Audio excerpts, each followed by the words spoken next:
Salut à tous, on se retrouve pour une vidéo avant-match concernant le choc qui va se dérouler entre le FC Barcelone et l'Atlético Madrid. Avant de commencer, j'aimerais tout simplement vous passer un message important. Sur ma chaîne secondaire Footballcast, j'ai sorti une vidéo concernant Alexander Isak, où j'ai fait une analyse du joueur, je vous propose des images de match où je vous montre ses qualités et je fais aussi un débat sur le rôle d'attaquant. Et par rapport à ça, je pense que la vidéo pourrait vous plaire. C'est un attaquant qui pourrait plus tard rejoindre le Barça potentiellement, donc ça pourrait aussi vous intéresser vis-à-vis de cela. Je vous mets le lien de la vidéo en description. Maintenant, par rapport au sujet du jour, on va commencer par l'enjeu, parce qu'il est extrêmement important à plusieurs points de vue. Déjà dans un premier temps, en termes de classement. Quand on regarde aujourd'hui, le Barça est premier, certes avec 38 points, tout comme l'Atlético Madrid qui est deuxième, avec le Real aussi qui est troisième avec seulement un point en moins. Mais si on regarde d'un peu plus près, on voit que l'Atlético Madrid et notamment le Real Madrid ont un match de moins que le Barça. C'est-à-dire qu'aujourd'hui, le Barça est premier,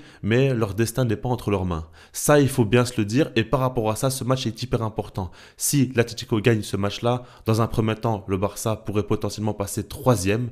Et ça serait quand même un énorme coup dur. Et en plus de ça, si jamais dans le même temps l'Atlético Madrid gagne son match en retard, ils vont commencer à mettre donc une véritable avance, potentiellement 6 points sur le Barça. Et là, tu vas être en deuxième partie de saison où il y aura la Coupe du Roi qui va commencer, la Super Coupe d'Espagne aussi, les échéances compliquées en Ligue des Champions et tu vas devoir rattraper des points. Donc tu ne pourras pas vraiment faire reposer tes joueurs les plus importants. Et ça risque d'être très compliqué pour la suite. Donc il faut impérativement gagner. Et puis quand on regarde en soi, c'est le dernier match de l'année, donc il faut terminer l'année un minimum sur une note positive et puis casser un petit peu la dynamique parce que le Barça enchaîne quand même les mauvais résultats et si tu continues dans ce sens-là, ça va faire que beaucoup de questions négatives vont s'instaurer autour du club.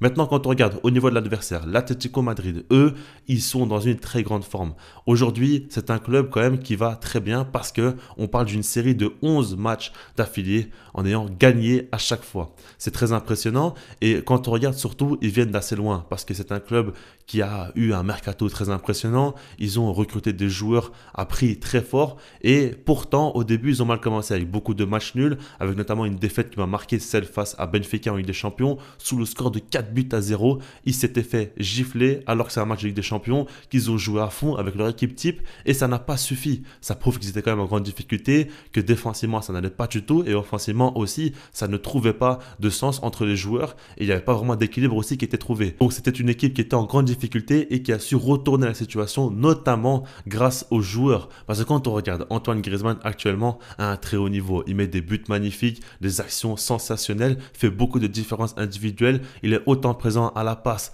qu'au but, que même lors des efforts défensifs qu'il faut faire, c'est le véritable Antoine Griezmann qu'on connaît, qui est à son meilleur niveau. Ensuite, Julián Álvarez a très mal commencé avec l'Atlético Madrid, où il était en grand manque de confiance, il ne réussissait pas grand-chose. Aujourd'hui, il va beaucoup mieux. On voit que son entente avec Griezmann est beaucoup plus cohérente, ça marche très très bien entre les deux se subliment aussi, il est bien plus décisif aussi. Donc par rapport à tout ça, il y a beaucoup de perspectives positives autour de ce joueur-là. Et quand on regarde globalement, on voit que défensivement aussi, ils encaissent beaucoup moins de buts.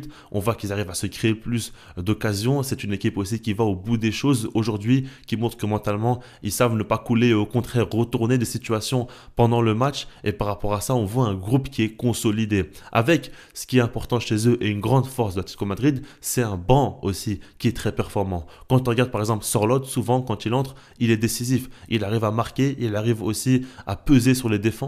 Quand on regarde Gallagher aussi, c'est un joueur qui peut faire beaucoup de mal en sortie de banc. Ils ont quand même des joueurs très très bons. Même Correa, par exemple, face au PSG, il était entré et avait fait la différence. Quand tu compares au Barça qui a un effectif assez léger et qui a un banc souvent qui ne fait pas du tout la différence. Quand tu sors par exemple la Yamal pour mettre Ferran Torres, souvent tu trembles quand même. Tu te dis que le gap de niveau, il est très difficile et on l'a vu lors du dernier match face à Leganés où ça a été compliqué. Mais par rapport à ça, justement, du côté du Barça, ce n'est pas la même chose. Sur les 6 derniers matchs en Liga, le Barça a gagné un seul match. Alors oui, entre-temps, il y a eu 2 matchs de Ligue des Champions, notamment face à Brest et face à Dortmund. Je l'avais dit, dans le contenu, pour moi, c'est 2 des meilleurs matchs de la saison, où on a vu de très très belles choses, pas tout le long. Par exemple, face à Dortmund, on a vu une première période excellente et une seconde avec beaucoup plus de difficultés. Mais le Barça avait tout de même su être clinique, avait quand même su réussir à marquer des buts quand il le fallait, donc ils ont su gagner ce match-là. Mais globalement, quand on regarde, il y a des hauts, il y a des bas. Le Barça, à chaque fois, n'arrive pas à être très régulier. Ces derniers temps, perd beaucoup de points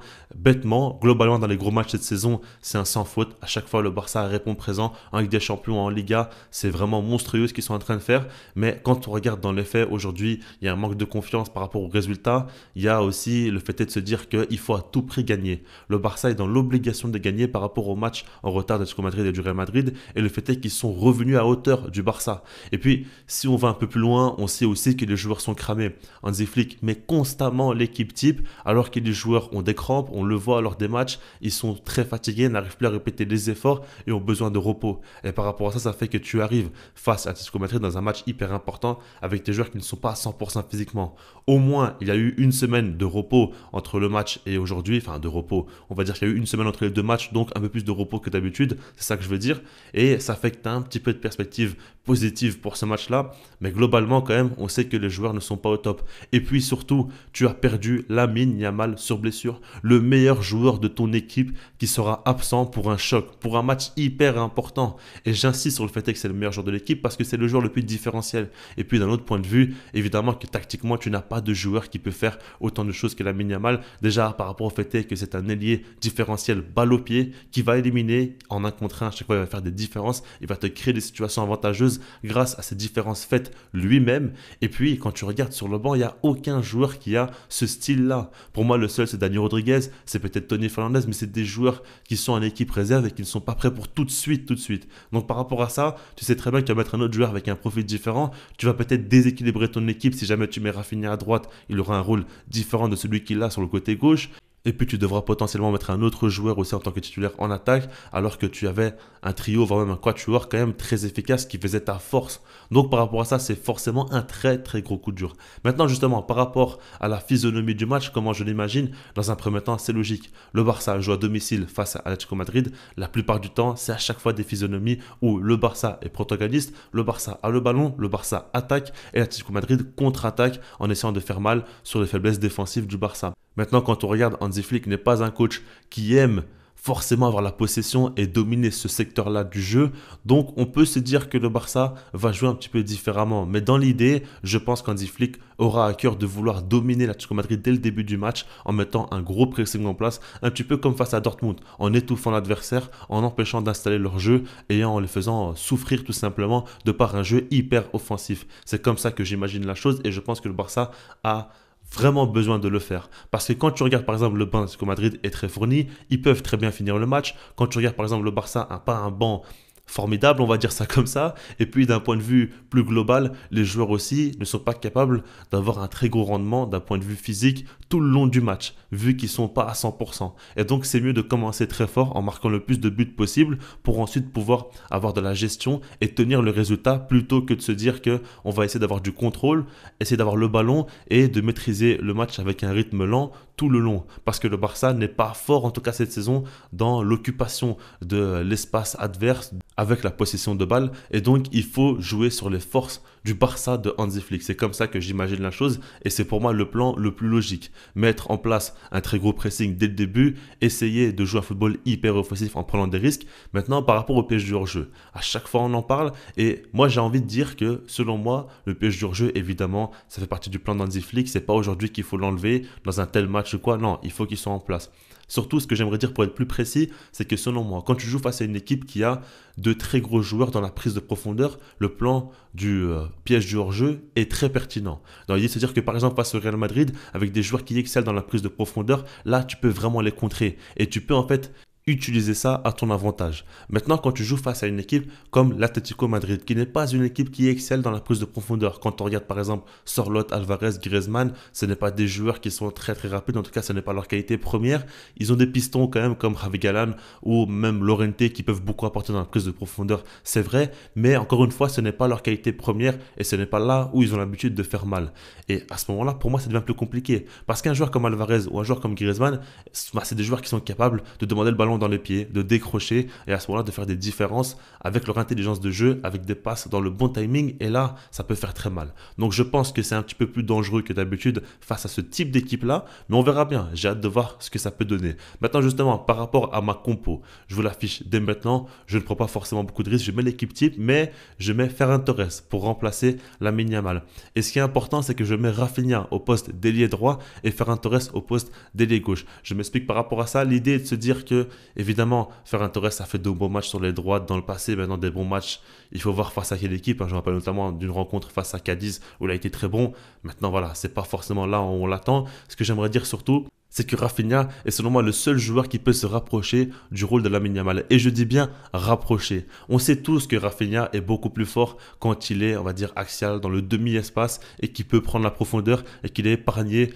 des phases où il est collé à la ligne. Moi, je me dis que sans Lamine Yamal, il ne faut pas vraiment avoir un remplaçant qui a exactement le même rôle que Lamine Yamal, qui va coller la ligne et qui va devoir faire des différences en un contre un. Je me dis surtout qu'il te faut au moins un joueur qui va souvent porter le ballon sur les ailes. Et à ce moment-là, c'est Rafinha qui peut le faire, un petit peu organiser le jeu. Je préfère que Rafinha touche plus de ballons que Ferran Torres par exemple. Ferran Torres, il faut vraiment qu'il touche le moins de ballons possible pour qu'il soit dangereux. Rafinha, lui, est quand même bien plus complet et par rapport à ça, c'est comme ça que je l'imagine. Alors évidemment, Rafinha sera beaucoup plus dangereux sur l'aile gauche dans le demi-espace, ça c'est sûr et certain, mais s'il n'a pas un Lamine Yamal pour le lancer, il devient tout de suite moins pertinent aussi et j'ai peur que ça fasse qu'il va toucher très peu de ballons, qu'on va pratiquement jamais le voir et qui sera plus présent dans les tâches défensives qu'offensives. Donc par rapport à ça, je préfère qu'il soit sur l'aile droite, qu'il touche plus de ballons et à ce moment-là, peut-être qu'il va plus organiser le jeu avec un Dani Olmo pour combiner que qu'il soit sur l'aile gauche désintéressé du jeu et va simplement faire des efforts dans le vent. C'est comme ça que je vois la chose. Après, je ne cache pas que sans Lamine Yamal, pour moi, l'attaque du Barça, elle perd vraiment énormément en qualité parce que quand on regarde par exemple Lewandowski en ce moment, il est en chute. Vraiment, ce qu'il propose, c'est catastrophique. On va pas se le cacher dans le contenu, dans la finition aussi, c'est très mauvais. Quand on regarde par exemple Rafinha, sans Lamine Yamal, il perd beaucoup aussi par rapport au fait qu'il n'a pas un joueur qui va l'accompagner et renforcer ses qualités. Et puis Ferran Torres sur le terrain, ok, il met quelques buts de temps en temps, mais c'est pas du tout un joueur du niveau du Barça et ça, il ne faut surtout pas l'oublier. Donc par rapport à tout ça, c'est quand même quelque chose d'assez compliqué. Maintenant, pour moi, attention, le Barça, même sans Lamine Yamal, peut battre Atlético Madrid. Il ne faut pas non plus croire que parce qu'ils ont fait 11 matchs de suite en gagnant, ils sont injouables. Souvent, les chocs Barça-Atlético, ça réussit très bien au Barça. Et ça, il faut vraiment le garder en tête. Le Barça reste tout de même favori de ce choc. Il joue quand même à domicile, donc il faut gagner. Et c'est une obligation tout simplement par rapport aux résultats. Quand tu as enchaîné autant de résultats négatifs, aujourd'hui, tu arrives dans un choc avec beaucoup de pression. En temps normal, le Barça devrait arriver dans ce match-là avec un confort total. On va dire de se dire qu'il y a tellement de points d'avance que même une défaite n'a pas vraiment faire très très mal. Là aujourd'hui ce n'est pas le cas. Une défaite va faire très très mal au Barça et pourrait même forcer le club en crise avant le début de l'année 2025 où les grosses échéances vont vite arriver. Donc par rapport à ça, je veux à tout prix que le Barça gagne. Le Barça doit à tout prix gagner et le Barça est largement capable de gagner. On verra comment ça va se passer. Évidemment, ça va pas être facile, mais je pense qu'ils peuvent le faire et je crois personnellement qu'ils vont réussir à gagner ce match-là. Mais attention, l'Atlético a toutes les armes pour faire mal aussi. Donc ça va être un très beau match. On va suivre ça de près évidemment et plus tard, on fera plus d'analyse tactique ou même de manière plus globale sur le Barça de Hansi Flick parce qu'on pourra dire beaucoup de choses avec la fin d'année 2024 et la trêve qui va arriver. Je vous laisse là-dessus, puis sinon moi je vous dis peace.